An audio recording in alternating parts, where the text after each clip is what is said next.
Don't take this the wrong way, Taylor, but if you shift that button just a little bit, you might get a little more room. Or breathe in. I'll just never exhale. Yes, don't exhale.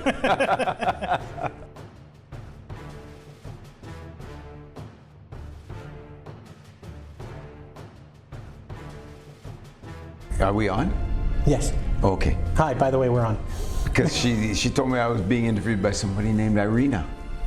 Oh. She got it completely wrong. Yeah. Yeah. And she was German and had a very thick accent. Yes, she does. But no, But no, it's you. It's me. All right. Surprise. Sure. Let's start again. Unless you want to keep that. You know, it can all be fixed in post. Yeah. Gotcha. Yeah, I like that answer. One of my favorites. Oh yeah. Sure. So nice. So how would you describe your character? I have been known to call him an oversized cartoon, two-dimensional. Mm-hmm. But I'm rethinking that these days because I'm finding that I can get more mileage out of it if I am a little more respectful. Apophis has served me well, so I would call Apophis one of my best friends. And I'll jump right in at the deep end by telling you that, by asking you a question. Have you heard of the asteroid Apophis? The asteroid Apophis. Vaguely. Your response indicates no, you really haven't. But I'm telling you this, I'll tell you this. A couple of American astronomers a few years ago discovered a football field-sized asteroid that orbits Earth. Okay. And every few years, it passes close enough to Earth for the gravity of our planet to alter its orbit. In the year 2029, its trajectory brings it close enough to Earth for that orbit to be altered so that when it returns in 2036, it's got a statistical possibility of impacting Earth, wiping out half the planet or all of it, depending on who you believe. Oh, fantastic. I'm sorry to start on that low note, but yeah. You really know how to bring down a room, man. But hey, I'm Peter. We're all gonna die. Eventually, Apophis will have his day. Towery. But what I will say is that American scholarship, NASA scholarship, has the probability anywhere between 0 and 0.02. But if you listen to the Russians, it's got a 0.2 possibility, okay. Which is significantly different. Yeah. And I tend to go with that one, the Russian estimate, because it allows me to play devil's advocate on Twitter a lot easier.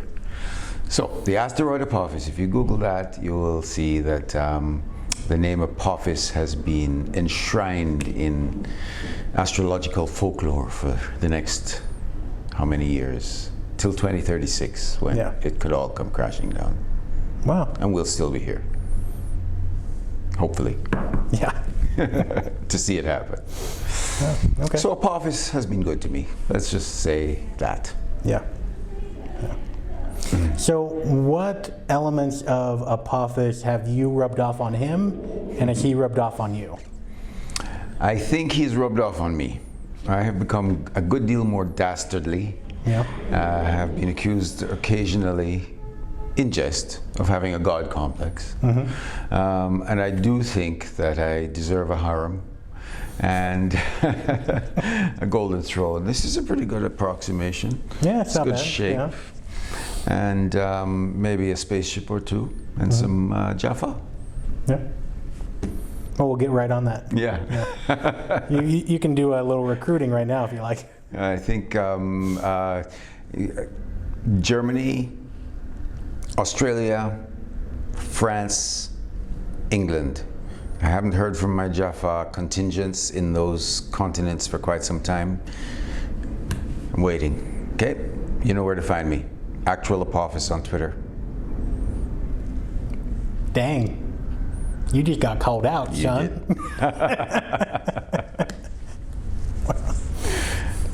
So out of all of the episodes that you did Apophis, what do you think was your best performance?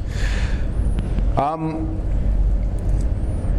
really enjoyed doing Children of the Gods. I know it's the first one, and it's a little bit of a cheap answer to say that, but I will say that. I, however, do get most love for Serpent Song, the one where my host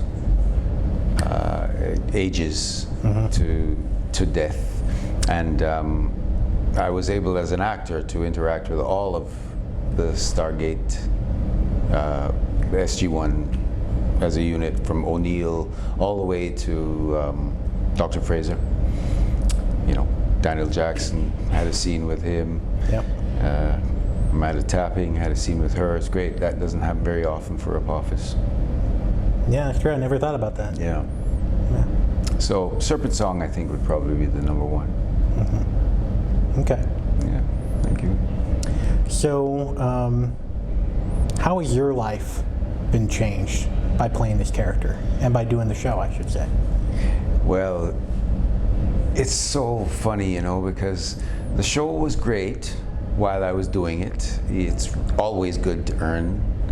And Stargate was a cash cow because, you know, a lot of people don't realize this, but Showtime had pre-ordered 4 seasons of Stargate when it started. So we started with a healthy budget. Oh, yeah. And it was, it showed on the screen, I think, and that guaranteed its longevity.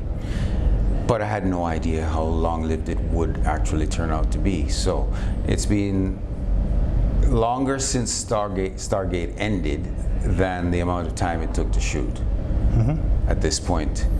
And yet, here I am still talking to you about it. So it's changed my life in the sense that it's taken me around the world. It's given me a syndicated international presence as a performer, which I wouldn't otherwise have had. Who's to say, I guess, but Stargate has taken me global, man. That's the most. Actually, you know what? That's not the most interesting way it's affected me. It's made me a little bit more of a. I was always gregarious, but it's made me a little bit more of a friendly person. I've really enjoyed becoming part of the geekdom, part of the nerddom, and it's made me embrace my inner nerd. I find that Stargate fans are amongst the least judgmental people in the world. For instance, I had a political discussion here. You know, we live in very polarized political times. I had a political discussion with a bunch of people last night, and it never went off the rails, which I was very proud about. Yeah, that's very rare nowadays. Yes, very rare. Yeah. I mean, there was healthy disagreement, but we were able to part ways friendly at the end of the night, and that doesn't happen in general public as often as it does in the science fiction world. Yeah. So I'm very, very grateful for that. I've learned a lot from people around the world who are nerds. So out of all of the fans that you've interacted with, out of all the conventions you've been to over the past 20 years. 20 years, yeah. What would you have to say is the most weird experience that you've ever had with a fan? Ooh, I can't go into that one on camera, boy. Let's just say there was an individual who insinuated herself into my online presence, and it became extremely uncomfortable. I did have to wind up going to authorities. Wow. On 2 different continents about her. The situation is resolved, but it was not without great effort. What's funny though is I mentioned this to other actors and I don't get any sympathy. They all go, "Welcome to the club." So I'm not the only one. Wow. That's really unfortunate though. It was unfortunate. Yeah. And as unfortunate for me as it was for the individual, because we're talking about mental illness ultimately. And I'd like to leave it there. Yeah. So that was probably the most unusual thing that ever happened to me, but it has a touch of the unfortunate about it. Let me see if I can think of something else. You know what I really enjoy? Running into total strangers who recognize me from Stargate in airports. Oh yeah? It's happened quite often. And you actually enjoy that? I do, yeah. Yeah. Why's that? Well, first of all, who doesn't like attention? If you're in this business, it's attention. Yeah. And also, secondly, because I was so heavily costumed and such strong makeup and such an otherworldly character, to be recognized through that as a human being in an airport doing mundane human things is almost validating in a sense. So that's really when you get to feel like, booyah, I did a good job. Yes, exactly. Eat your heart out, Brad Pitt. Yeah. So what do you, from your perspective, what do you foresee the future of Stargate being with yourself? You know, you hear all these rumors about you know, a reboot or something to that effect, or a video game or something like that. I would always entertain being involved in something like that. I'm not holding my breath though. I'm moving on with life, and if it happens, it happens. But Stargate knows where to find me. Yeah. Yeah. Wonderful. So out of all the conventions, is there a question that you keep getting asked by fans that you're just sick of it? Like, please, for the love of anything out there, don't ask me this. Yes. Yes. What it is right now, I kind of put it out of my mind, but I frequently get asked,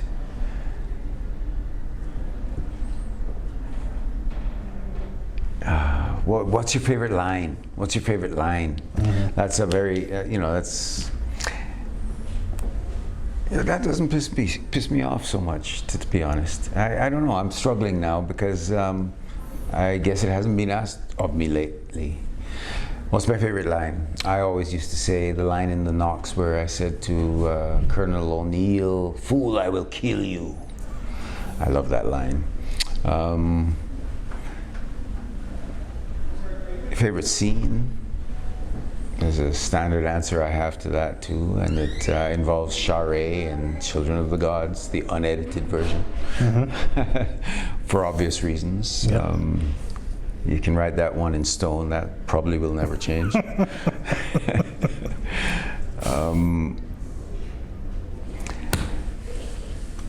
My least favorite scene, I guess, I'm digressing because I can't quite remember the annoying question. My least favorite scene would be the scene in Continuum where I was on screen for all of 35 seconds before I got decapitated by Baal.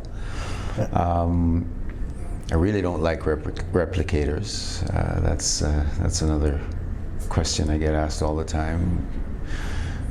Well, it's got to be really hard to act with replicators because they're not really there. Exactly. Yeah. You know, be like, okay, where are they? Are they on the wall? Or are they on the floor? Yeah, you know. yeah, that's right. Yeah. No, and I didn't like when I finally did see them. You know, watching playback, watching the show on air. I didn't buy it. I didn't like that storyline at all, and that it was responsible for my ultimate demise made it. It's a little bit bittersweet, actually, to tell you the truth. Yeah. I didn't like the replicator idea, but hey, all that's history, and I showed up even after that. Yeah. You know, thank God for dream sequences and alternate realities, and Christopher Judge writing a script in season 8. Yeah. What does Cree mean? I get asked that all the time. Hey, it's like aloha in Hawaii. Yeah. Mean hello, goodbye. Get down off of that thing, bring that over here. I'll have another beer. It's like shalom, but for yes, Jaffa. Exactly. Funnily enough, Jaffa is a very big Israeli word. Really? Yes, there's a Jaffa road. There's a Jaffa. The oranges that are grown in Israel have Jaffa as a brand. Huh. It's a big brand in Israel. Wow. Yeah. No idea.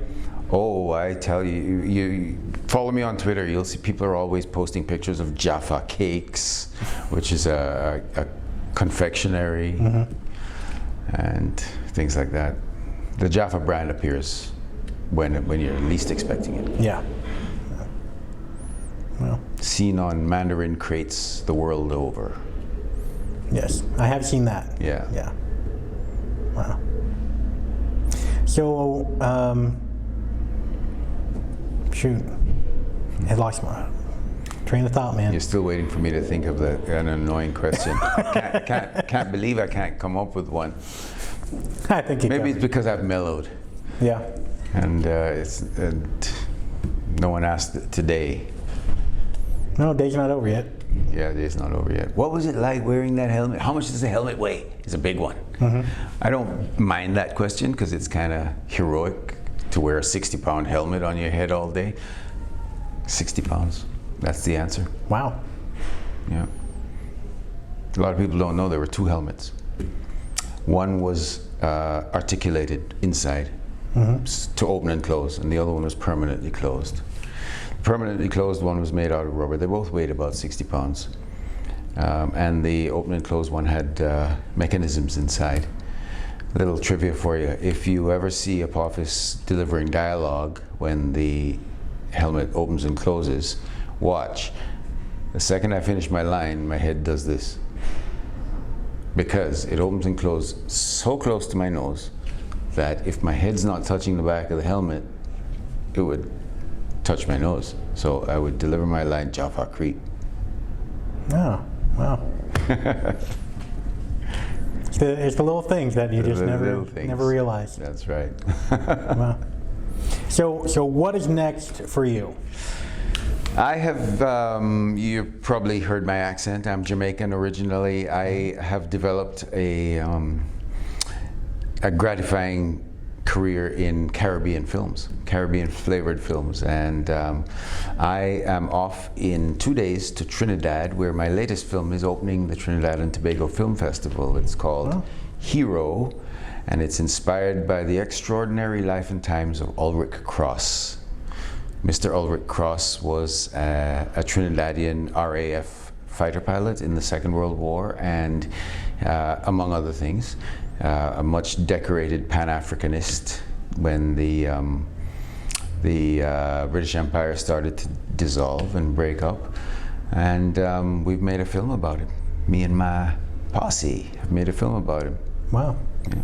How can we see that? Right now it's doing the film festival circuit. Keep your fingers crossed that we acquire a distributor in major markets around the world. Okay. And it takes us through the roof.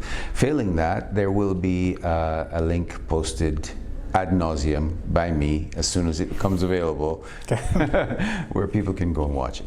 Oh, wonderful. Yeah. Is there anything that you would like to tell the fans? Apart from stay tuned for all the Caribbean fare that I'm going to crop up in, I would like to tell the fans, keep watching, keep agitating for a reboot of some sort, but never fail to mention that Apophis would like to be front and center. Sounds like a plan for me. Yes, thank you. All right. Well, thanks for coming. Thanks, Taylor. Peace out.